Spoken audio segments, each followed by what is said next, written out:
जरा अपने आसपास देखिए। जो सबसे ज्यादा बोलता है, जरूरी नहीं वही सबसे ज्यादा असर रखता हो। और जो सबसे ज्यादा असर रखता है वो अक्सर सबसे ज्यादा खामोश होता है। लेकिन हमें ये कभी सिखाया ही नहीं गया कि खामोशी भी एक हथियार हो सकती है। हमारी आज की बातचीत एक ऐसी चीज के बारे में है जो हमारे चारों तरफ है, लेकिन हम शायद ही कभी उस पर ध्यान देते हैं। खामोशी। हम एक ऐसी दुनिया में जी रहे हैं जहां लगातार शोर है।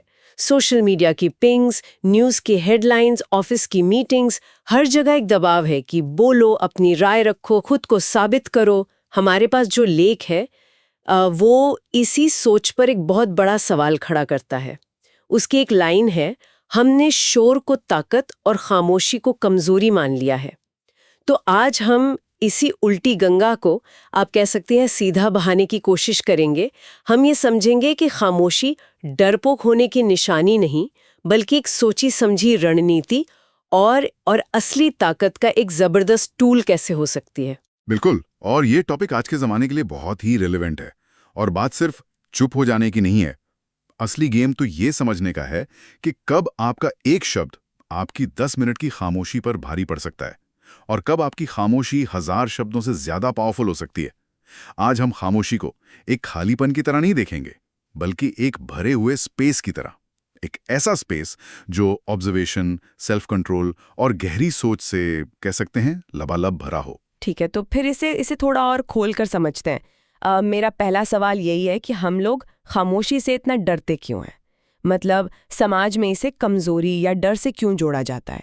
स्कूल में डिबेट कंपटीशन से लेकर कॉर्पोरेट मीटिंग्स तक हमेशा उस इंसान को स्मार्ट समझा जाता है जो सबसे पहले और सबसे ज्यादा बोलता है, जो हर सवाल का जवाब तुरंत दे, हर आरोप पर फौरन सफाई पेश करे। उसे मैच्योर और कॉन्फिडेंट मान लिया जाता है। ऐसा लगता है जैसे बोलने की एक लत लग गई है हम सबको। आपने बिल्कुल सही नस पकड़ी है, बोलने की लत। ये एक तरह की सोशल कंडीशनिंग है। हमें सिखाया गया है कि साइलेंस का मतलब है मेरे पास जवाब नहीं है या मैं डर गया। और यहीं पर लेख कमजोर चुप्पी और ताकतवर खामोशी के बीच एक बहुत जरूरी फर्क बताता है। कमजोर चुप्पी वो है जब आप डर के मारे नहीं बोल पाते, आपके अंदर घबराहट होती है, शब्द गले में अटक जाते हैं। लेकिन ताकतवर खामोशी वो है जब आपके पास दुनिया के सारे जवाब होते हैं। आप सामने वाले को पूरी तरह गलत साबित कर सकते हैं, पर आप चुप रहना चुनते हैं। लेख की एक लाइन है जो इस पूरी बात का निचोड़ है। वो कहती है, जब आप बोल सकते हैं लेकिन नहीं बोलते, वो डर नहीं, नियंत्रण होता है। वाह, डर नहीं, नियंत्रण। ये तो सोचने का पूरा नजरिया ही बदल देता है। मतलब ये एक चॉइस है, मजबूरी नहीं। ये ऐसा है जैसे कोई मार्शल आर्ट का एक्सपर्ट हो जो हर छोटे मोटे हमले पर पलटवार नहीं करता, बल्कि सही मौके का इंतजार करता है। एग्जैक्टली, बिल्कुल। हर उकसावे पर प्रतिक्रिया देना, हर बात पर सफाई देना, ये असल में हमारी कमजोरी दिखाता है। ये दिखाता है कि हमारा इमोशनल रिमोट कंट्रोल किसी और के हाथ में है। किसी ने एक बटन दबाया, हमें गुस्सा आ गया, किसी ने दूसरा बटन दबाया, हम सफाई देने लगे। ताकतवर खामोशी उस रिमोट कंट्रोल को वापस अपने हाथ में लेने का नाम है। आप सिचुएशन को कंट्रोल करते हैं, सिचुएशन आपको नहीं। हर बार जब आप सफाई देने से खुद को रोकते हैं, आप सामने वाले को ये मैसेज देते हैं कि आप उसकी राय के मोहताज नहीं हैं। और ये बहुत पावरफुल एहसास है। ये कमाल की बात है कि चुप रहना एक तरह का कंट्रोल है। लेकिन इसका उल्टा भी तो सच होगा। यानी अगर चुप रहने में इतनी ताकत है, तो फिर ज्यादा बोलने में यकीनन कोई बड़ा नुकसान भी छिपा होगा।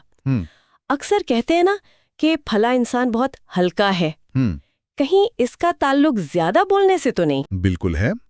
लेख इसी बात पर गहराई से जाता है। जब आप जरूरत से ज्यादा बोलते हैं तो दो चीजें होती हैं। पहली, जैसा कि लेख कहता है, जब बाजार में कोई चीज बहुत ज्यादा हो जाती है तो उसकी कीमत गिर जाती है। यही शब्दों के साथ होता है। जो इंसान हर बात पर बोलता है, धीरे धीरे लोग उसे सुनना बंद कर देते हैं। उसके शब्दों का वजन खत्म हो जाता है। और दूसरी, जो इससे भी ज्यादा खतरनाक है, वो है लगातार सफाई देने की आदत। जब आप हर किसी को हर बात पर जस्टिफाई करते हैं, तो आप अनजाने में ये मान रहे हैं कि आप दुनिया के हर इंसान के प्रति जवाबदेह हैं। ये धीरे धीरे आपके सेल्फ रिस्पेक्ट को दीमक की तरह खा जाता है। मतलब हम खुद ही अपनी वैल्यू कम कर रहे होते हैं। हाँ, और यहीं पर लेख की सबसे चौंकाने वाली बात सामने आती है। हम सोचते हैं कि हम बोलकर खुद को एक्सप्रेस कर रहे हैं, अपनी बुद्धिमानी दिखा रहे हैं। लेकिन सच तो ये है कि हम खुद को एक्सपोज कर रहे होते हैं, अपनी हर असुरक्षा, हर डर, हर कमजोरी की। आप कह सकते हैं नुमाइश लगा रहे होते हैं। सोचिए, किसी ऑफिस मीटिंग में दो लोग बहस कर रहे हैं। एक चिल्ला चिल्ला कर 10 पॉइंट गिना रहा है, उसकी आवाज में बेचैनी है। दूसरा बस शांत बैठा सुन रहा है। कौन ज्यादा पावरफुल लगता है? वो जो शांत है। बिल्कुल, क्योंकि उसकी खामोशी कह रही है तुम अपनी पूरी ताकत लगा लो, मुझे फर्क नहीं पड़ता। ज्यादा बोलने वाला इंसान रिएक्ट करता है, जबकि खामोश इंसान ऑब्जर्व करता है, और जो ऑब्जर्व करता है वो ज्यादा सीखता है। ये तो वाकई एक साइकोलॉजिकल जूडो मूव जैसा है। और यहीं से हम अपनी चर्चा के सबसे दिलचस्प हिस्से पर आते हैं। हमारी खामोशी दूसरों पर मनोवैज्ञानिक रूप से क्या असर डालती है। लेख में एक बड़ी जबरदस्त लाइन है, इंसान शोर से नहीं डरता, इंसान खामोशी से डरता है। ऐसा क्यों है? क्योंकि खामोशी अनरीडेबल होती है, उसे पढ़ा नहीं जा सकता। जब कोई आप पर चिल्लाता है तो आपको पता होता है कि वो गुस्से में है। जब कोई सफाई देता है तो आपको पता होता है कि वो डरा हुआ है। लेकिन जब कोई आपकी बात सुनकर बस खामोश रहता है, एक हल्की सी मुस्कान के साथ, तो आप अंदाजा नहीं लगा सकते कि उसके दिमाग में क्या चल रहा है। ये अनिश्चितता, ये सामने वाले को बेचैन कर देती है। वो सोचने लगता है, क्या इसे मेरी बात समझ नहीं आई, या इसे मेरी बात की कोई परवाह ही नहीं है, या इसके पास कोई ऐसा जवाब है जो मुझे तोड़कर रख देगा। ये सारे सवाल उसके दिमाग में एक लूप बना देते हैं। और इस बेचैनी का फायदा क्या होता है? इसी बेचैनी में खामोशी का असली जादू छुपा है। इंसान को खालीपन पसंद नहीं होता। जब आप अपनी खामोशी से एक खालीपन पैदा करते हैं तो सामने वाला उसे भरने के लिए और ज्यादा बोलता है, और इंसान जितना बोलता है उतना ही खुद को खोल देता है। उसका अहंकार, उसकी असुरक्षा, उसका असली मकसद, सब कुछ बाहर आ जाता है। ये वो जानकारी है जो आप किसी बहस में कभी हासिल नहीं कर सकते। लेख में एक ऐतिहासिक उदाहरण दिया गया है कि पुराने जमाने के राजा और चतुर रणनीतिकार हमेशा कम क्यों बोलते थे। आप सोचिए, दरबार में सब अपनी अपनी दलीलें दे रहे हैं, मंत्री एक दूसरे पर चिल्ला रहे हैं, और राजा बस चुपचाप सबको देख रहा है। उस एक इंसान की खामोशी पूरे कमरे के शोर से ज्यादा भारी होती थी, क्योंकि सबको पता था कि जब वो बोलेंगे तो वो शब्द आखिरी होंगे। सम्मान आवाज की बुलंदी से नहीं, उस ठहराव से आता है। जब आपकी राय दुर्लभ होती है तो वो कीमती हो जाती है। जिद्दी कर रहा है और आप चुप हैं, तो क्या दुनिया आपको ताकतवर समझेगी या बेवकूफ? कहाँ है वो बारीक लकीर जब खामोशी कायरता बन जाती है? ये सवाल मुझे बहुत परेशान करता है। और ये सवाल परेशान करना भी चाहिए। ये इस पूरी चर्चा का सबसे जरूरी हिस्सा है। लेख साफ साफ चेतावनी देता है, कभी कभी चुप रहना डर भी हो सकता है, कभी कभी ये पलायन होता है। हर खामोशी ताकतवर नहीं होती।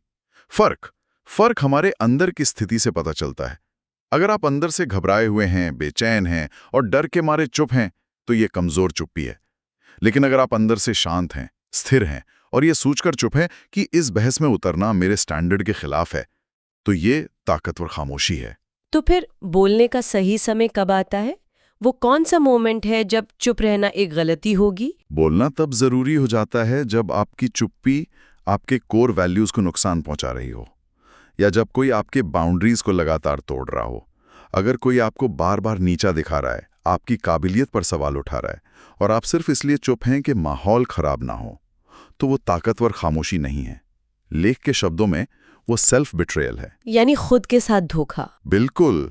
उस पल में चुप रहकर आप सामने वाले को ये लाइसेंस दे रहे हैं कि वो आपके साथ ऐसा बर्ताव कर सकता है। वहां बोलना जरूरी है। और जब बोले तो कैसे बोलें? क्या लंबा चौड़ा भाषण दें? बिल्कुल नहीं, वही तो जाल है।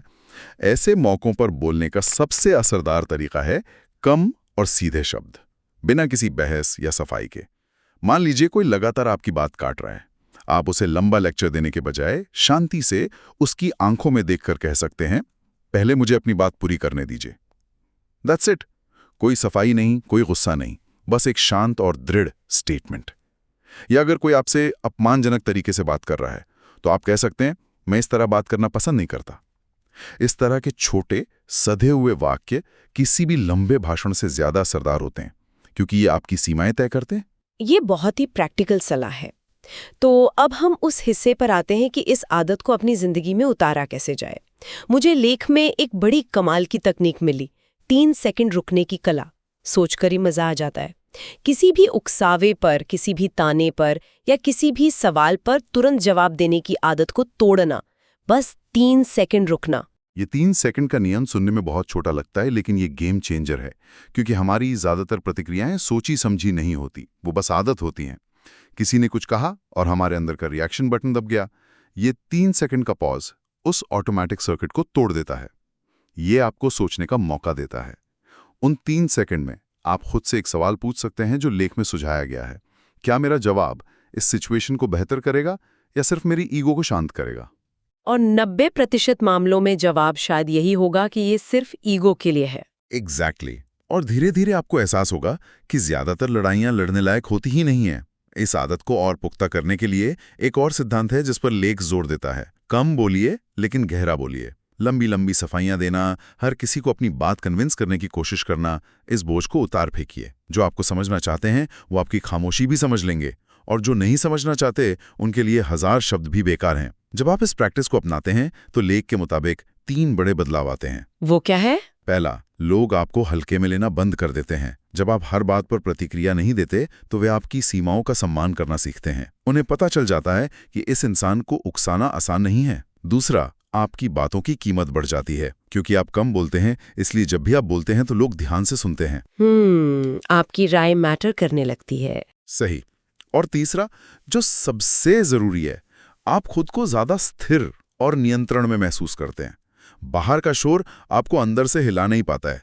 आपका मानसिक सुकून किसी और की बातों पर निर्भर नहीं रहता है। तो आज की हमारी इस पूरी बातचीत का सार यही है कि खामोशी एक खालीपन नहीं, बल्कि एक भरा हुआ सोचा समझा टूल है। ये कमजोरी नहीं, बल्कि आंतरिक नियंत्रण और स्थिरता का सबसे बड़ा सबूत है। मुझे एक लेख की एक लाइन याद आ रही है जो इस पूरी बात को बहुत खूबसूरती से समेटती है। शब्द दूसरों को दिखाते हैं कि आप क्या सोचते हैं, खामोशी दिखाती है कि आप कितने मजबूत हैं। बिल्कुल। और ये सिर्फ एक फिलोसॉफिकल चर्चा नहीं है, ये एक प्रैक्टिकल अभ्यास है जिसे आज से, अभी से शुरू किया जा सकता है। लेख का जो अंतिम संदेश है मैं उसे एक विचार के रूप में छोड़ना चाहूंगा, एक चैलेंज के तौर पर। आज अपनी जिंदगी में ऐसी कौन सी एक स्थिति है, कोई छोटी सी बहस, किसी की बेवजह की आलोचना या कोई ताना, जहां आप हमेशा तुरंत जवाब देते हैं? आज वहां चुप रह के देखिए, बस एक बार। उस एक पल में खामोशी की ताकत को आजमा कर देखिए। शायद वो छोटा सा प्रयोग ही आपकी पहली जीत हो।